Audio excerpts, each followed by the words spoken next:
L'histoire d'aujourd'hui nous transporte dans les collines ondulantes de Pennsylvanie, là où une tempête, une prière et la Vierge Marie allaient bouleverser la vie d'une famille d'agriculteurs. La tempête s'abattit sur la vallée comme une bête déchaînée, rugissant à travers les vergers et les champs. Le vent arrachait les branches des pommiers, projetait les fruits au sol dans un vacarme assourdissant, et la pluie frappait la terre comme des coups de marteau. Dans les maisons voisines, les familles se réfugiaient dans les caves, les mains jointes, murmurant des prières d'espoir et de protection.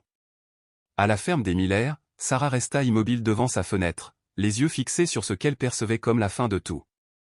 Son verger, le seul gagne-pain de la famille, semblait se déliter sous la fureur de la tempête.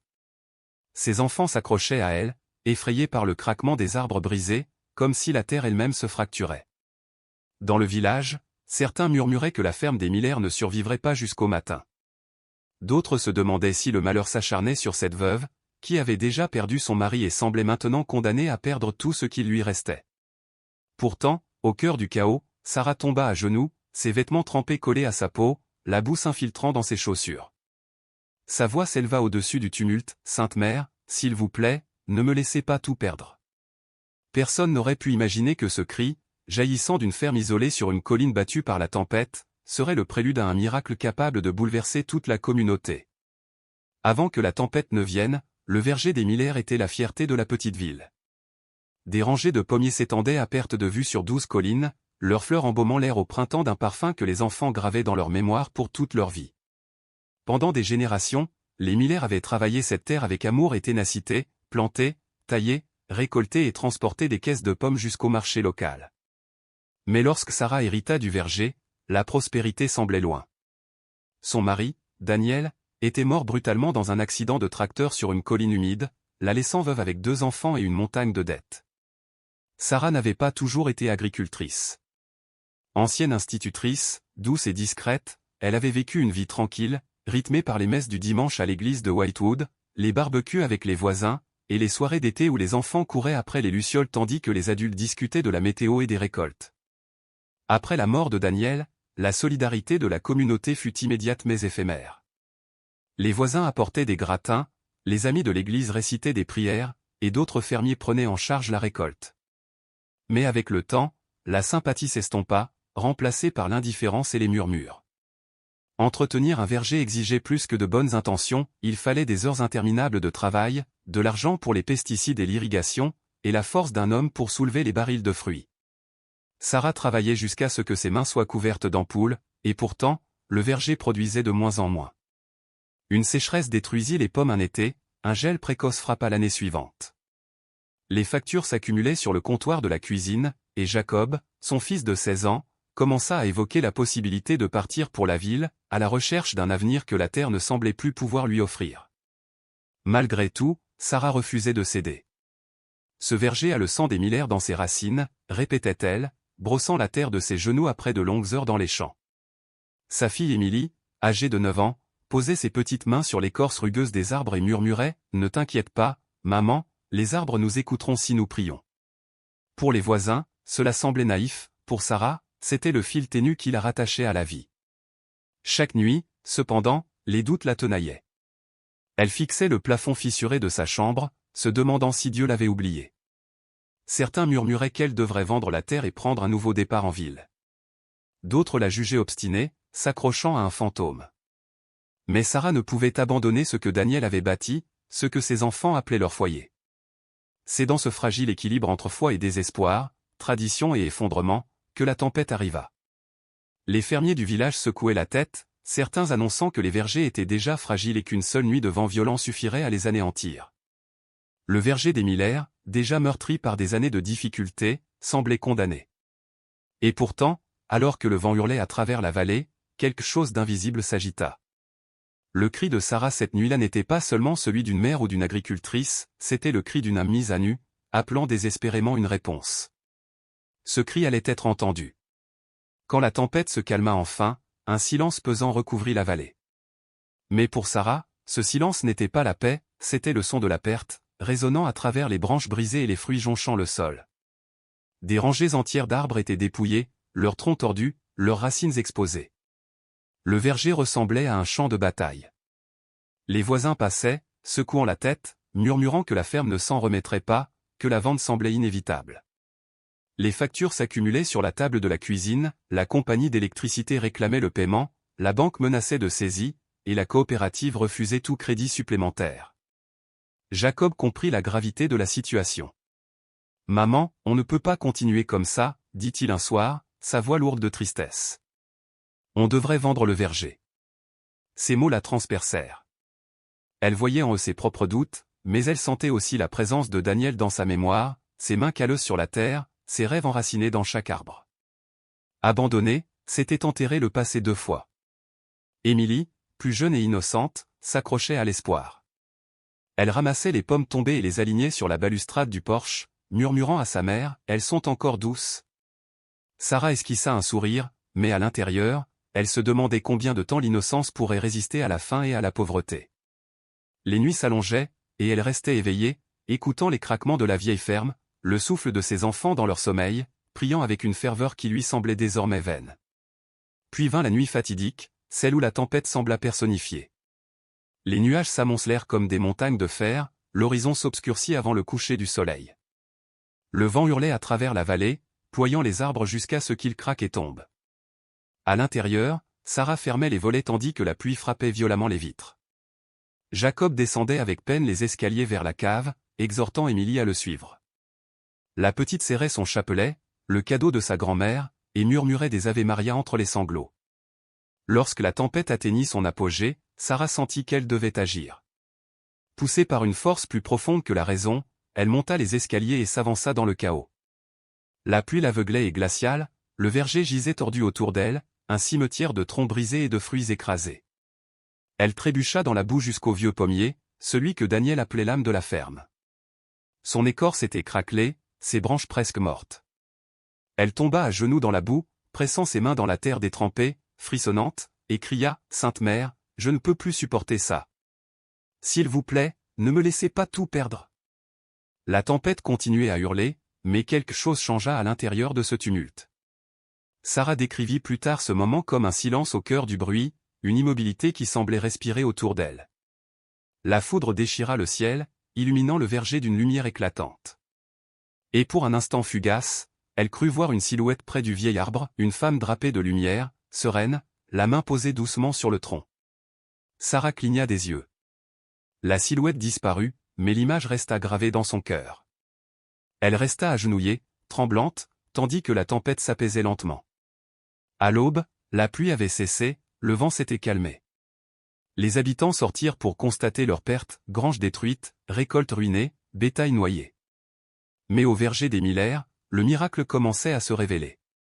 Le vieux pommier, autrefois brisé et mort, avait retrouvé une vie étrange et lumineuse.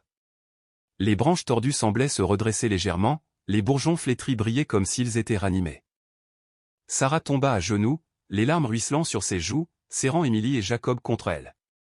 Le désespoir avait laissé place à une émotion indicible, à une foi renouvelée.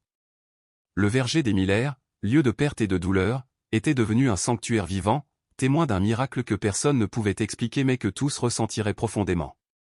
La ville entière se rassembla plus tard dans la journée. Les voisins, les fermiers, ceux qui avaient douté et ceux qui avaient prié, vinrent voir. Ils trouvèrent Sarah et ses enfants au milieu des arbres, silencieux, contemplant l'étrange renaissance. Certains tombèrent à genoux, d'autres murmuraient des prières de gratitude. Le verger n'était plus simplement un héritage, il était devenu le symbole de persévérance, de foi et de miracles silencieux qui changent la vie. Dans les semaines qui suivirent, les nouvelles de ce miracle se répandirent. Sarah ne vendit jamais le verger.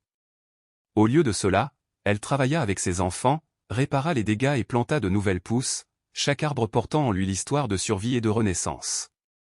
Les Miller et leur verger devinrent un exemple vivant de la puissance de la prière, de la détermination et de l'espoir, un témoignage intemporel qu'au milieu de la tempête, la lumière peut toujours émerger. La fille jura plus tard avoir vu une lumière s'étendre sur les épaules de sa mère comme un manteau doux et radieux, une lumière qui ne venait ni du soleil ni d'aucune source terrestre, mais d'un lieu lointain, au-delà du visible. Jacob, fidèle à son scepticisme habituel, se frotta les yeux et murmura que ce n'était sans doute qu'un reflet du matin. Pourtant, même lui sentit l'atmosphère changer, comme si le verger tout entier retenait son souffle, suspendu à un secret ancien et fragile. Sarah leva la tête et s'immobilisa. De l'autre côté du vieux pommier se tenait une silhouette douce, enveloppée dans une lueur qui ne brûlait pas les yeux mais les réconfortait. Il ne s'agissait ni d'un fantôme ni d'une figure inatteignable. Elle ressemblait à une mère née du sol même de la terre, simple et pourtant chargée d'une présence surnaturelle. C'était la Vierge Marie. Ses yeux ne portaient aucun jugement, seulement une compassion infinie, une bonté que les mots ne pouvaient contenir. Lentement, elle posa sa main sur le tronc brisé de l'arbre. Les cicatrices laissées par la tempête semblaient respirer à nouveau sous son toucher. Le bois émettait un faible scintillement, comme si la vie s'agitait profondément en lui. Les larmes de Sarah coulaient librement tandis qu'elle tendait la main, hésitante, craignant que la vision ne se dissipe si elle s'approchait trop. Émilie, sa petite fille, chuchota à voix basse, « Maman, tu la vois. » Sarah, les lèvres tremblantes, répondit presque imperceptiblement, « Oui. » La présence divine ne dura que quelques instants, mais ces moments suffirent pour graver une paix ineffable dans leur cœur. Le visage de la Vierge se tourna vers eux, ses yeux emplis d'une sérénité que nul mot ne pourrait jamais décrire. Puis, aussi doucement que la brume matinale, elle disparut. Le verger retrouva son silence, mais Sarah resta agenouillée, les mains enfoncées dans la terre, respirant avec difficulté. Pour la première fois depuis des années, elle sentit le poids qui l'écrasait se lever. Non pas que les problèmes aient disparu, mais parce qu'elle ne les portait plus seule. Une certitude profonde, plus forte que tout doute, lui confirma que sa prière avait été entendue. Cette nuit-là, elle alluma une seule bougie devant le crucifix de la cuisine. Les enfants la rejoignirent, et pour la première fois depuis de longs mois, ils prièrent ensemble, non par obligation, mais par espoir. Dehors, dans la fraîcheur du début de l'automne, le vieil arbre se tenait immobile, gardien silencieux d'un mystère encore à révéler. Le lendemain matin, le brouillard s'accrochait à la vallée comme un voile mystérieux. Les voisins sortirent pour évaluer les dégâts, secouant la tête devant les granges effondrées et les champs inondés. Pour Sarah, l'appréhension pesait lourdement alors qu'elle s'approchait du verger, s'attendant à ne trouver que ruine et désolation. Mais au moment où elle posa les yeux sur le pommier, quelque chose la stoppa net. Là où la tempête avait laissé l'écorce creusée et les branches brisées, un étrange sentiment de vie émanait désormais de l'arbre. De minuscules bourgeons s'accrochaient aux branches, défiant la fin de l'automne. Sarah cligna des yeux, incapable de croire ce qu'elle voyait. Elle tendit la main, tremblante, et toucha un bourgeon. Il était ferme, vibrant, véritablement vivant. « Maman !» s'écria Émilie, brisant le silence. La petite pointa vers les hauteurs de l'arbre, où des dizaines de fleurs blanches éclataient dans le ciel gris du matin. Leur parfum sucré et puissant emplit l'air, impossible à ignorer. Même Jacob, qui avait levé les yeux au ciel à l'évocation d'une quelconque vision, s'approcha, partagé entre crainte et émerveillement. « Cet arbre est mort depuis des années. »« Ça ne peut pas être vrai, » murmura-t-il. Les voisins, attirés par le cri des enfants, se rassemblèrent bientôt. Des hommes qui avaient passé leur vie à travailler la terre se tenaient silencieux, chapeau en main, admirant les fleurs qui dansaient sous la brise fraîche. « C'est un signe. » murmura l'un d'eux, tandis qu'une autre femme faisait le signe de croix, convaincue. Les sceptiques tentaient de trouver des explications rationnelles. Peut-être que la tempête a réchauffé l'arbre, ou perturbé le sol ? Proposa un fermier. Mais personne n'avait jamais vu de fleurs éclore après une tempête si tard dans la saison, encore moins sur un arbre déclaré stérile depuis des années. Quand, quelques jours plus tard, de petites pommes vertes apparurent, poussant plus vite que la nature ne le permettait, les murmures de miracle se répandirent plus vite que le vent. Sarah, elle-même, ne pouvait retenir ses larmes. Elle cueillit une pomme et la tint dans sa paume. Sa peau lisse et brillante semblait capturer la lumière elle-même. En croquant, elle goûta une douceur inégalée, plus délicate que tout fruit qu'elle ait jamais connu. Émilie applaudit, riant à travers ses larmes. Jacob resta figé, partagé entre incrédulité et émerveillement. La nouvelle se propagea bien au-delà de la ville. Des journalistes vinrent, appareils photo en main, pour capturer l'arbre qui défiait la saison. Des scientifiques avancèrent des théories sur la chimie du sol, sur des racines réveillées par la tempête, mais aucun n'expliquait pourquoi seul cet arbre, celui que Sarah avait vu dans sa vision, avait fleuri. À la messe du dimanche suivant, le père O'Connor s'adressa à la congrégation, « Nous n'adorons pas les signes, mais nous reconnaissons quand le ciel nous rappelle que nous ne sommes pas oubliés. » Son regard se posa sur Sarah et ses enfants, assis au premier rang, le visage illuminé par une joie tranquille. Pour Sarah, le miracle n'était pas seulement dans les fleurs ou les fruits, mais dans la métamorphose de son propre cœur. Le désespoir qu'elle portait depuis des années s'était dissipé comme la brume du matin. La mémoire de Daniel, son fils perdu, vivait à nouveau dans le verger, non comme une blessure, mais comme une bénédiction. Elle sut avec certitude que la Vierge Marie avait entendu son cri. Tandis que l'arbre continuait de porter ses fruits, la famille Miller remplit à nouveau des caisses. Ce qui aurait dû être une saison perdue se transforma en une récolte qui sauva leur foyer. Les menaces de saisie s'évanouirent, et les voisins vinrent prêter main forte. Le verger, autrefois symbole de perte, devint le centre d'un espoir renouvelé. Mais le plus grand miracle n'était pas seulement dans le fruit. C'était la façon dont les cœurs de la communauté se tournèrent à nouveau vers la foi. Des agriculteurs qui n'avaient pas prié depuis des années s'agenouillèrent sous les fleurs. Des inconnus déposèrent des bougies au pied de l'arbre, les yeux brillants de recueillement. Sarah, autrefois veuve perdue dans l'ombre, devint un témoin de lumière. Son verger n'était plus un simple lieu de travail, mais un témoignage de grâce. Dès le deuxième matin après la tempête, la nouvelle du pommier en fleurs s'était propagée loin au-delà de la ferme Miller.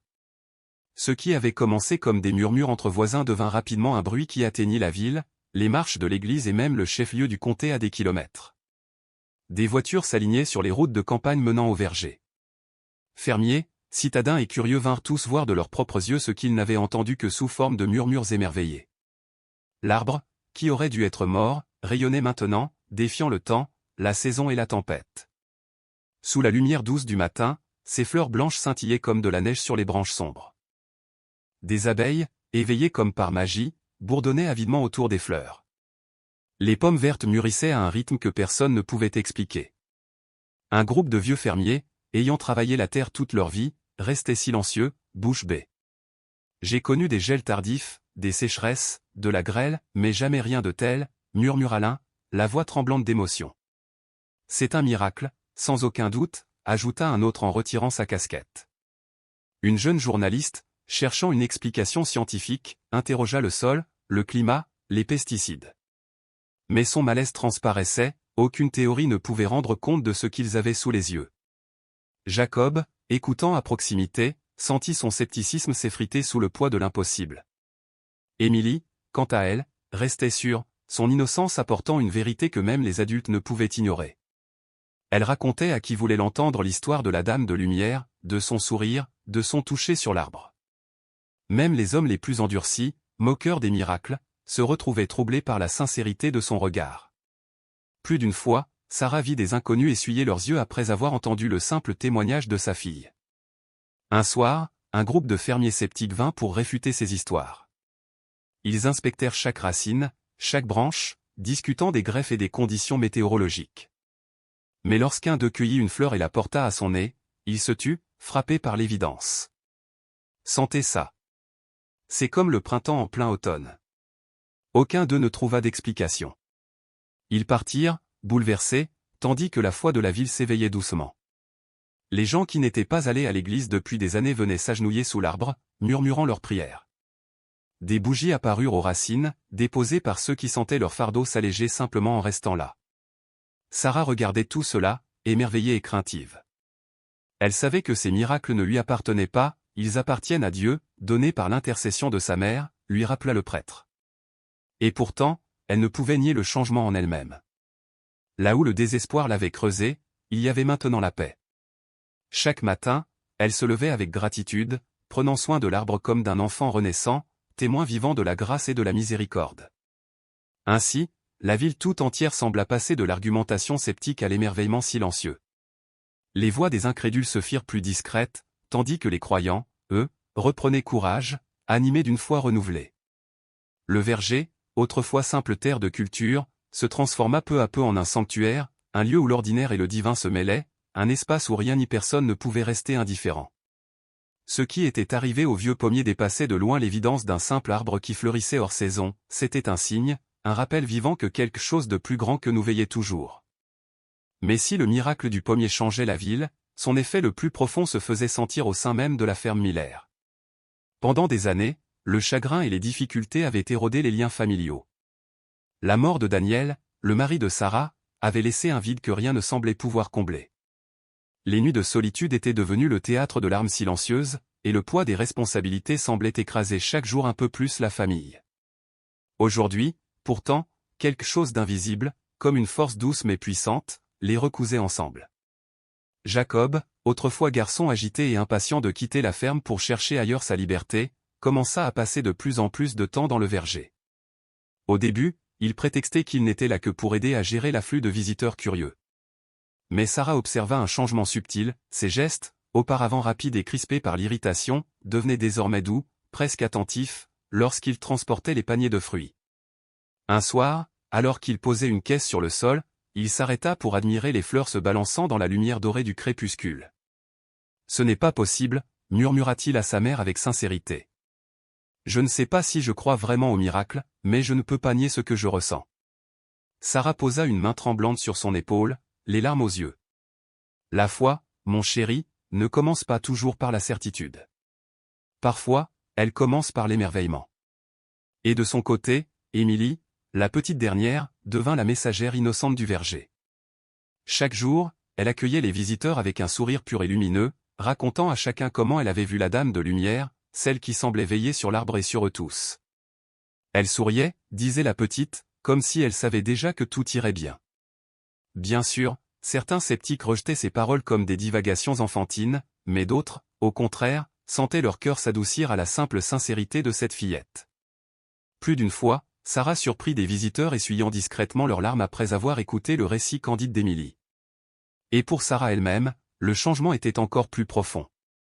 Les années de solitude et de fardeau lourd avaient endurci son cœur, mais désormais les nuits étaient remplies de prières partagées avec ses enfants, de bougies allumées avant les repas, non seulement pour remercier Dieu de la nourriture, mais pour célébrer l'espoir renaissant. Même la ferme semblait s'être métamorphosée. Les murs, autrefois silencieux et austères, résonnaient maintenant des rires et des voix chantant en chœur. Le souvenir de Daniel ne planait plus comme une ombre menaçante sur le verger, au contraire, Sarah sentait sa présence comme une bénédiction douce et apaisante. Elle se souvenait de combien il aimait ce vieil arbre, de la façon dont il disait que ses racines portaient l'histoire de la famille.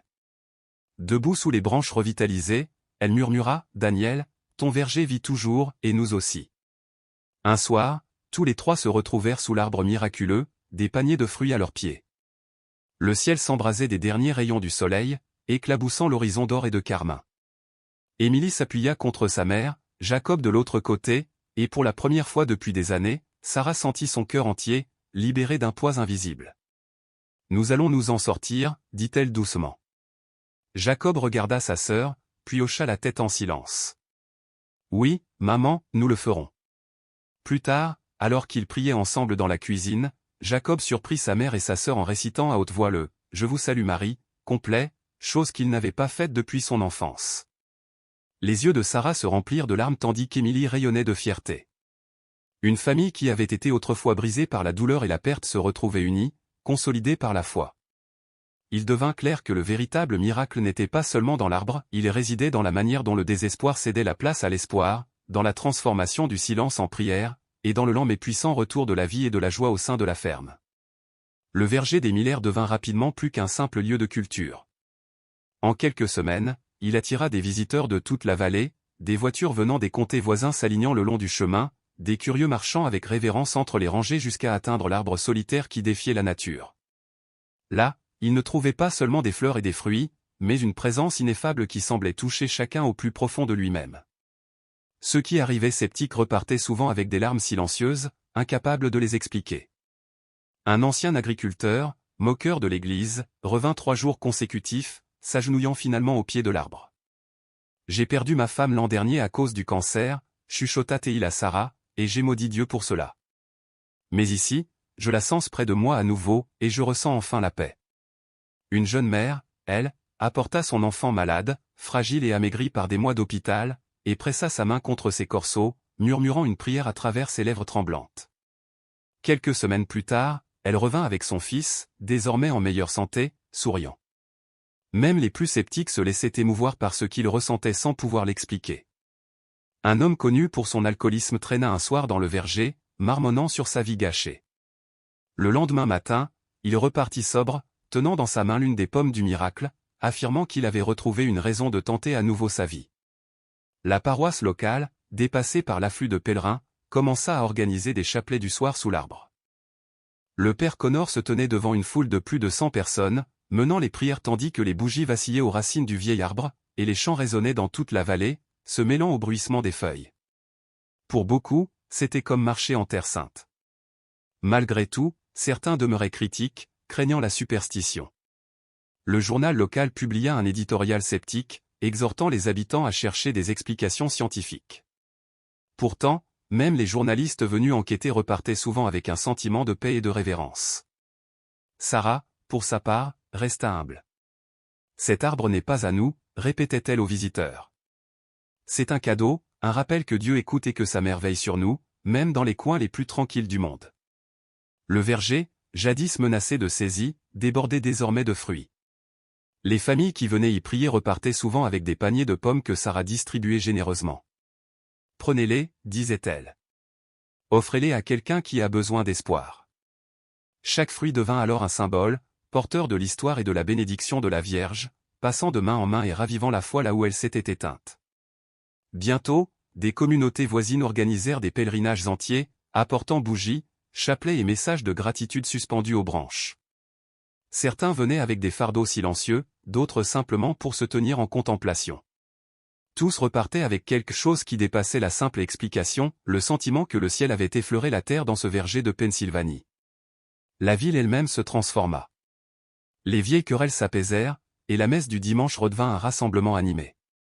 Des voisins qui avaient vécu côte à côte pendant des décennies sans jamais se parler priaient maintenant ensemble sous les fleurs.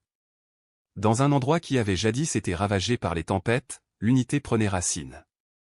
Et au centre de tout cela se tenaient Sarah, Jacob et Émilie, non pas comme propriétaires d'un miracle, mais comme ses humbles témoins. Le temps passa, et l'histoire du verger ne s'effaça pas. Au contraire, elle grandit, traversant les conversations des habitants, les articles de journaux et les discussions de la paroisse. La famille Miller, autrefois cachée dans le chagrin, se retrouvait au cœur d'un mouvement bien plus grand qu'eux-mêmes. Sarah, timide de nature, ne cherchait jamais l'attention, mais lorsqu'on l'interrogeait, elle parlait avec une conviction simple et profonde. « J'ai crié à la Sainte Mère quand je n'avais plus rien, et elle m'a entendu. Elle n'a pas enlevé mes luttes, mais elle m'a redonné l'espoir et la certitude que le ciel marche encore parmi nous. » Émilie, de son côté, devint une voix lumineuse, et ses récits de la Dame de Lumière touchaient plus profondément que n'importe quel sermon.